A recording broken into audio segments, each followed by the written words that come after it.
right, peace everyone. Good evening. I'm Maurice D. Robertson with the Hartford Jazz Society, a board member for the past decade plus, and welcome to another Middletown on the Map concert. This is our third in this series, and I'd like to thank this performance space, the library studio. Trey and his father have really done a great job in keeping the music alive in this area. Thank you for providing this wonderful facility. Let's thank the Middletown Commission on the Arts and Central City Productions, of course, the Hartford Jazz Society. We've been partnering with the library studio since June of 2020, and here we are, a year plus at this wonderful facility, bringing America's greatest art form. Tonight, our headliner is Middletown's own pianist, composer, educator, music producer, and activist Noah Baerman. With him tonight is a long-standing team member of his bands and trios, Henry Lugo at the bass, and the amazing Jonathan Blake at the drums out of Philadelphia, the son of the late violinist John Blake, who I had the pleasure of seeing quite a few times with Avery Sharp and so forth. Before we warmly bring them on, I'd like to remind you that this is the season of giving, and feel free to check out the Hartford Jazz Society website and consider a membership. Our Straight from the Heart CD project, which is a compilation of Connecticut area artists. I believe Noah Baerman contributed a tune to that wonderful CD project. And we also have caps and mugs and other ways of keeping the organization alive. So consider a membership. Hartford Jazz Society website is easy to get to, hartfordjazzsociety.com. We keep it updated with area activities in terms of the music, interviews, what have you. So it's a great way to stay in touch with what's happening in the music scene in and around the tri-state area. And you can also go to our Facebook page, which is very active. We update that weekly with area concerts and, again, interviews, music business activities, and so forth. So consider that in this season of gift giving, to consider the Hartford Jazz Society. So without further ado, let's warmly welcome the amazing Noah Baerman and his trio for a straight hour-and-a-half set.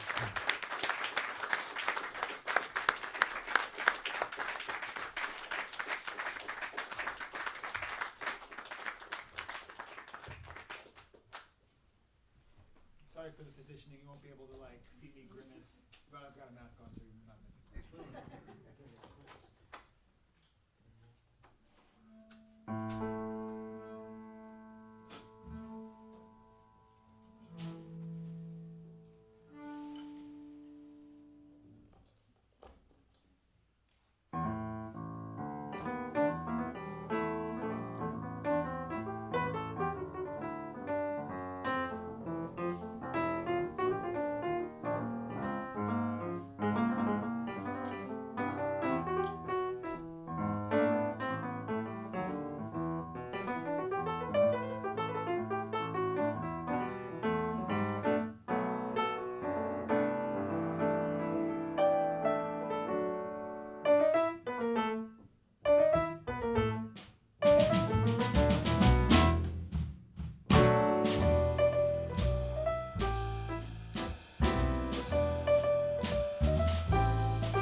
Thank you so much. It is lovely to be here, and I remember what it's like to have human beings in a room in 3 dimensions while I play music with other people who I love. This is great. So thank you. So one of the things that I love. Is it okay if I stand back here? Do I need to crouch down? Okay. One of the things that I love about being involved in this music is being able to be part of a lineage. And so part of that is actually getting to interact with people who inspire and influence us. And so that first one was my tribute to one of my main formative influences. I was making the decision to become a jazz musician, the great pianist James Williams, and the song was called One for James. It was actually the first tune I wrote upon arriving at college in 1992. And this next one was written by one of my mentors at said college, the wonderful and underappreciated guitarist, composer, guru, Ted Dunbar. And yes, I always love when there's Ted Dunbar fans in the house. And this song, in addition to providing an opportunity to amplify Ted's legacy, it's as I hope will be true for most of, if not all of the tunes we do this evening, relevant to things going on. So this tune is called Hang In There.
have I mentioned, I know Maurice mentioned this, that you are listening to Jonathan Blake on the drums.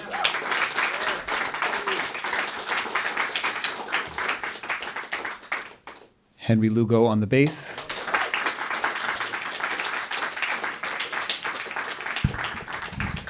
And if you are enjoying them half as much as I am, then there is a lot of good time being had collectively in this room and on the airwaves, hopefully, as well. So I don't know if there's any fans in the house of either of the two artists represented in that little quasi-medley. But my two biggest heroes and influences as a musician, we began and ended with a little excerpt of the tune Your Lady by the great John Coltrane. And the bulk of it sandwiched in the middle was a tune by Stevie Wonder called Big Brother. I don't know how many Stevie Wonder nerds there are in the house or watching online right now, but I'll give you the super brief version of my musical origin story, which was looking at the TV when I was a kid and seeing Stevie Wonder come on Sesame Street. And I pointed to the TV and I said, that's what I'm going to do.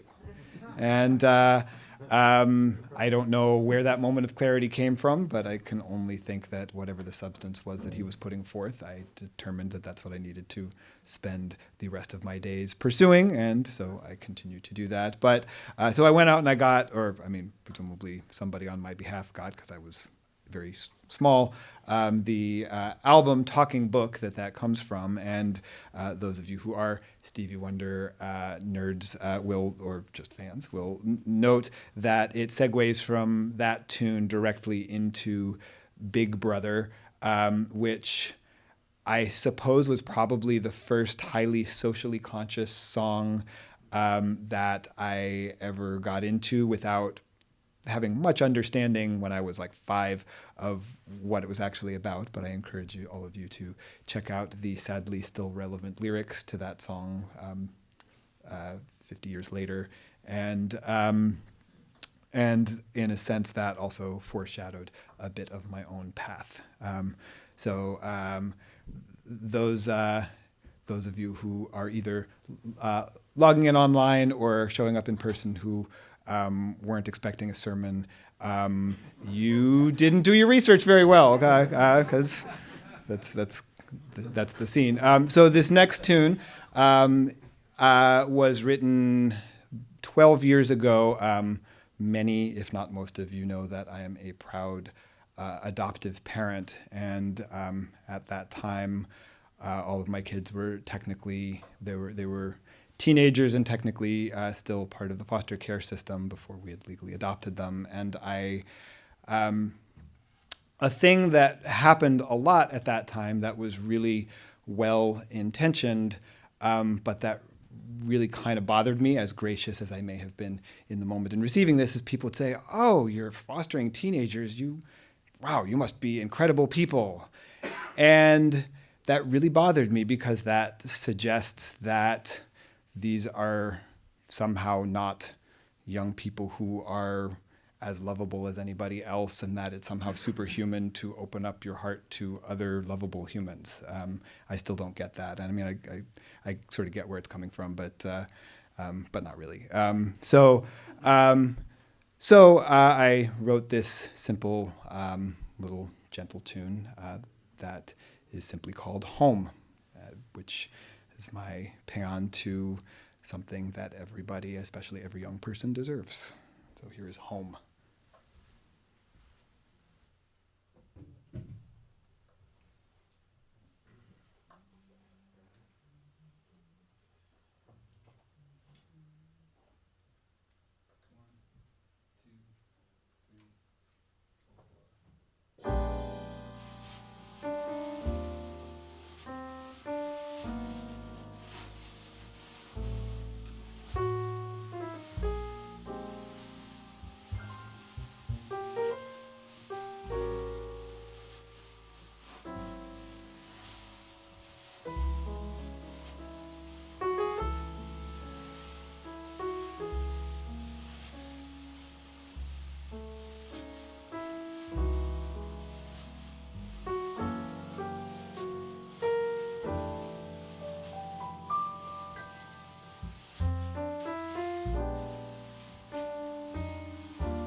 Thank you very much. Do you need a note, or you got it? Right. That is another one that I wrote when I was young, around 1994. And I was young in 1994, for those keeping score at home. Many of you are aware that I am a fairly medically complex person. I was born with a connective tissue disorder called Ehlers-Danlos syndrome, and many of you have heard this spiel a bunch of times, but for those of you who haven't, my body does not produce collagen properly, which is why I wear these splints on all of my fingers and various like back brace vest, another back brace. I'm not going to undress for you, I promise, but got a lot of duct tape and clamps holding me together, and so I've through the years written a bunch of music that addresses that. And this one was a result or a response to an evocation of what it felt like when given a well-intentioned but ultimately kind of psychedelia-inducing medication when I was in college. So this tune is called "The Medicated Hum,"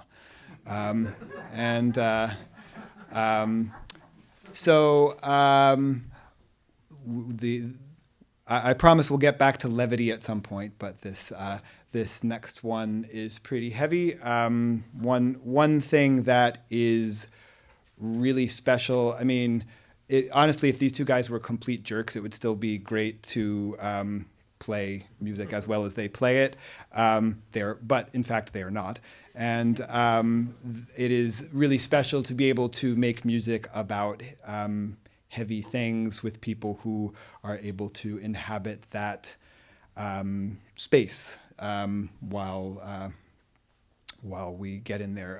Indeed, Jonathan's latest album, which all of you should go home and purchase as soon as you leave here, called Homeward Bound, is a tribute to Anna Grace Marquez Green. We're coming up on the 9th anniversary of that, the Sandy Hook shooting. And next week marks the 5th anniversary of having lost a dear friend of mine, a young woman named Claire Randall, who was a former student of mine, a collaborator, friend. And so I just last year put together a project, or finished putting together, it was a multi-year process called Love Right. And I encourage you all to check that out, if only to learn a bit more about Claire and the people who she touched.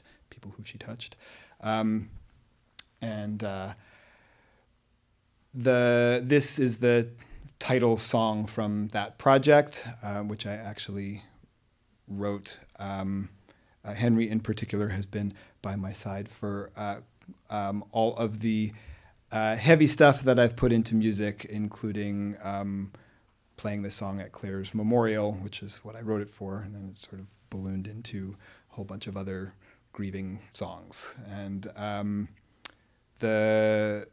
actually wrote the tune based on a poem. I'm not much of a poet, but as much as I like words, I'm not much of a poet. Just to sort of give me a foundation for coming up with the melody. So I'll tell you the poem now. And it turned out that in the 11th hour, I decided to actually make a little choral arrangement of the poem, so that opens the album. When it all comes down to what you've done, can you say that you loved everyone? This is not a new phenomenon, but will you meet the call?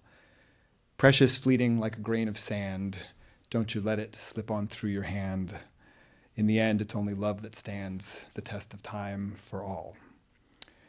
If you love right, you've done right. And that's the theme. And I recognize that if you love right, you've done right is grammatically incorrect, which actually is something that matters to me. But sometimes, to quote a dear friend of mine, sometimes you just can't say, it's your thing, do what you want to do. I can't tell you to whom to sock it.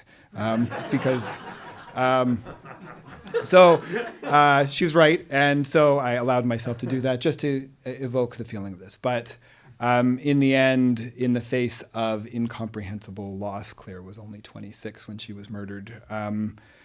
it's one of the few things we can do to endure is figure out how our own lives can be more meaningful moving forward. And the notion that the one thing we can do is try to love right. And so hopefully this song helps give you some of those vibes.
if any of my students were here, I'd be like, do you recognize that song? But yes, thank you, Ronald. Yes, so that was a tune by the great saxophonist Bobby Watson.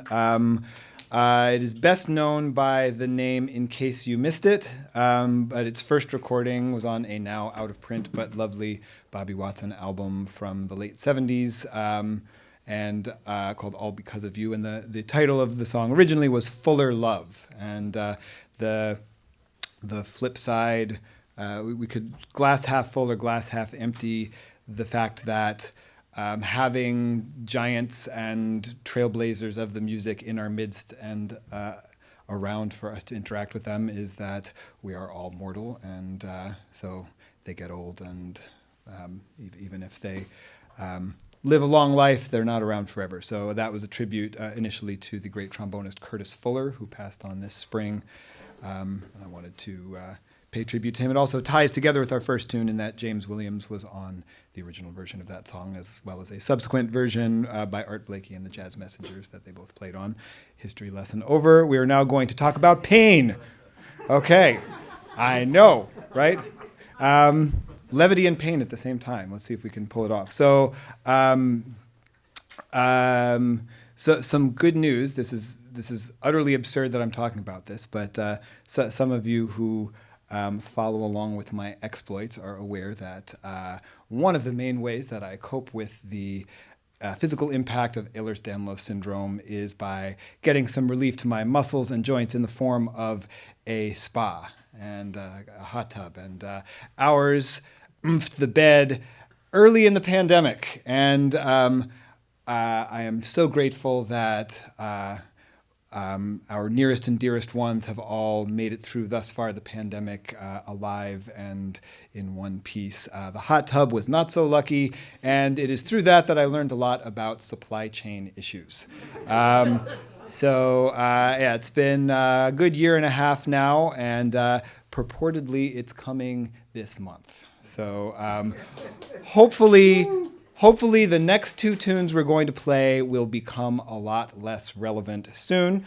In the meantime, here is the first one. This is the Motown classic made popular by the wonderful Brenda Holloway. This is Every Little Bit Hurts. And that's sort of my theme song when I wake up in the morning sometimes, even though the song is mostly about a different kind of hurting, but it's still the first phrase gets me going. And then we're going to segue from that into Dizzy Gillespie's bebop classic, Ow. And,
No, it doesn't mean it's over. Just some closing remarks. Again, Professor Noah Baerman at the piano, Henry Lugo and Jonathan Blake, longtime rhythm mates. Weren't they wonderful?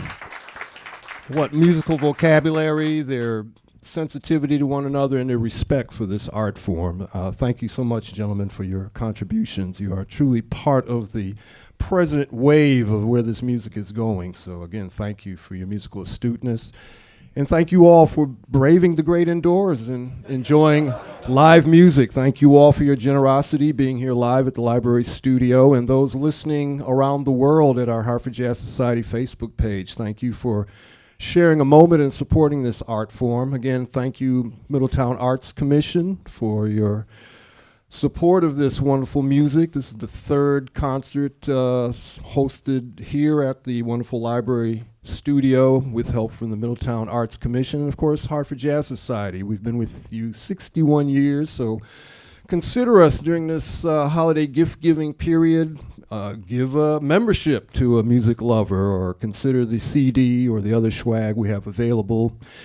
And, of course, come to our website, hartfordjazzsociety.com, and our Facebook page. We'll keep you posted as to what's happening in and around the state. In fact, downtown Middletown is alive and well with the Buttonwood Tree this Saturday, the Bob Ahern Trio, and next week, Eric Mintel on the 10th at the Buttonwood Tree, his annual holiday show. Side Door Jazz Club down Route 9 is active and alive and well with music every weekend going forward. And, of course, in and around the area, you can get all the insights at hartfordjazzsociety.com. And, of course, our Facebook page. So, again, thank you for your generosity in being here. They have one more number to share with you. And, of course, go to their websites and Facebook pages. All these gentlemen have a serious body of music available, either under their own names or with stellar performers in the music business. So, Jonathan Blake, Henry Lugo, Professor Baerman, thank you all. And birthday salutations, Noah Baerman. I don't know what day it is, but he's celebrating, so go to his website and help him out.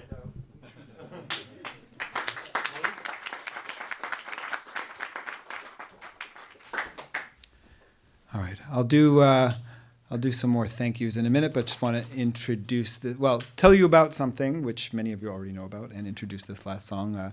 So for those of you watching, both in 3 dimensions and in 2 dimensions, if you don't know, I've got an initiative that I started in the spring of last year, thinking it would be a little brief thing to help out musicians impacted by the pandemic. I call it Musician Aid Requests, and basically for anybody who donates $100 to you could be the nonprofit that I direct, Resonant Motion, which we'll make sure goes in the hands of artists through some of the programs that we administer.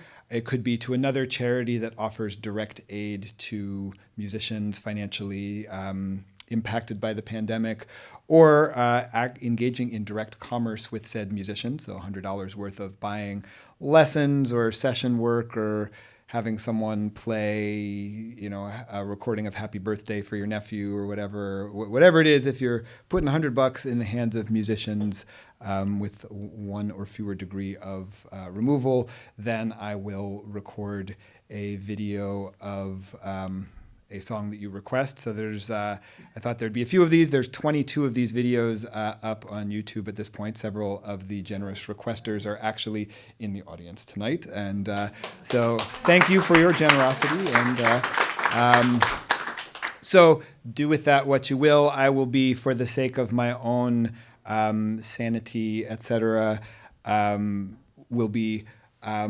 capping the project at the end of 2021, which means I'll still spend much of 2022 responding to the requests, but if you want to get one in, you've got a month to do so. And I know I said I'm not that into poetry, so I didn't actually write this poem, but I'm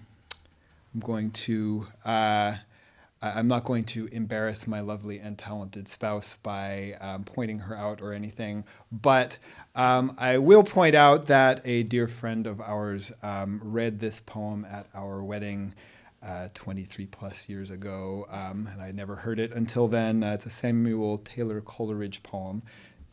This will all tie into something relevant, I promise you. And the poem goes like this. What if you slept? And what if in your sleep you dreamed? And what if, I might be messing it up a little bit, but I think I got it. And what if in that dream you went to heaven and there plucked a strange and beautiful flower? And what if when you awoke, you held that flower in your hand? Ah, what then? This last one, which like Home appears on my Turtle Steps album, recorded 10 years ago. This is a piece that, in its most obvious form, it's a setting of this poem, an instrumental setting of this Coleridge poem. It is a tribute to my lovely and talented spouse, Kate. But as much as anything, and the reason I'm presenting it and giving you the whole poem and so on, is that hopefully we all have something that we can be grateful for and step back and say, wow, this is a cosmic sacred blessing that I have, fill in the blank, person, thing, experience, body part that still works, whatever. This is a beautiful thing, and it's as if I've awakened from a beautiful dream, and yet I'm holding this flower in my hand. So I invite you all to find those places of gratitude even amidst the struggle that inevitably we are all facing now. So this is What If You Slept?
So you don't get to do this when you're socially distanced. So I guess maybe I could. I could just play a recording of them and just stand up in front of the mirror and talk like this. But I'm going to enjoy doing it now like this. Jonathan Blake on the drums.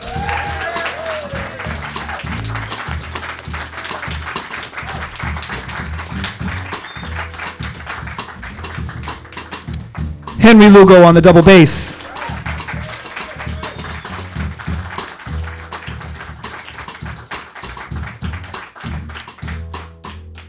Thank you, everybody in internet land watching this. Please support the Hartford Jazz Society, and if you have something left to support musicians directly, as I was discussing, that would be lovely too. Thank you to Steve Ballmer for working the sound, and to everybody else from the Hartford Jazz Society, to Maurice Robertson. Many of you will understand this, but if Maurice is there, you know things are going to be at least okay, right? It's sort of like the North Star of things being all right is having Maurice around. So thank you. I certainly would be remiss not to thank Trevor Davis and Trey Davis and the Library Studio for hosting this event. Thank you. If I keep going, I will literally thank everybody here. Which would be fine, but I'm just going to finish the song. We can all go home, and or you can go back to watching cat videos if you're watching this on the internet. And so thank you so much, everybody, and please hang in there and take care of one another.